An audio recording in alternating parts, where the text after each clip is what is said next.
A o slovo se hlásil David Vodrážka za ODS. Já si to pak musím nějak ujednotit, na mě je to tady nějaké moc asi rychlé. Musím si to sepsat, abych si dal definici toho politického dinosaura, jestli se mezi něj mám počítat nebo ne, musím si to nějak potom s panem Jonem asi to se stačí zeptat, pane místopředsedo. Já mám doškolování, jestli potom můžu.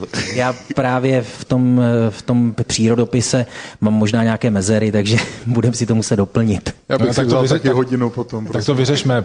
Radek Jon teď odpověděl na otázku, jestli je David Vodrážka dinosaurus. Já bych jenom jednoduchou definici. Ten, kdo byl u podivných státních zakázek a tak dále, má za sebou, byl na ministerstvu, kde se děly nějaké věci, například ministerstvo obrany, soutěž o padáky v době, kdy tam byl pan Kalousek, přezbrojování tanků v době, kdy tam byl pan Kalousek, prodej kasáren proti kotvě, když tam byl pan Kalousek. Čili kdo byl u těchto věcí, je pro nás politický dinosaurus.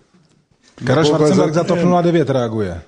Vzhledem k mému věku nepatřím ovšem k dinosaurům, nebož čeledi brontosaurům, což je to poněkud starší tvor. Nicméně, opakuju, co jsem vám, pane, už jednou řekl.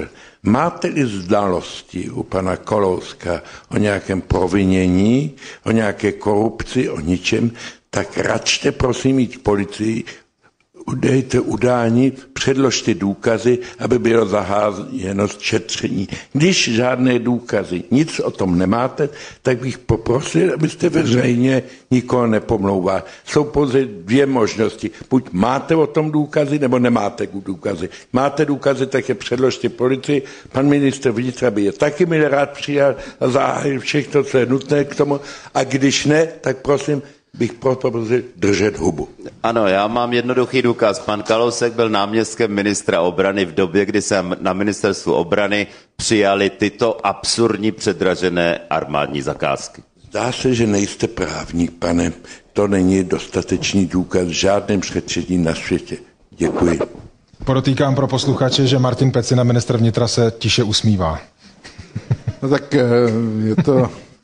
je to velice zajímavá diskuze, ono takové nařčení je poměrně jednoduché na každého, takže já za politického dinosaura tím pádem budu považovat i třeba člověka, který měl podivnou zakázku ze Všeobecné zdravotní pojišťovny a bral za ní 110 milionů například. No, ale takový člověk tady nesedí. Já jsem bral 10 000 měsíčně za konkrétní práci pro konkrétní firmu, že? Čili kterého člověka máte na mysli?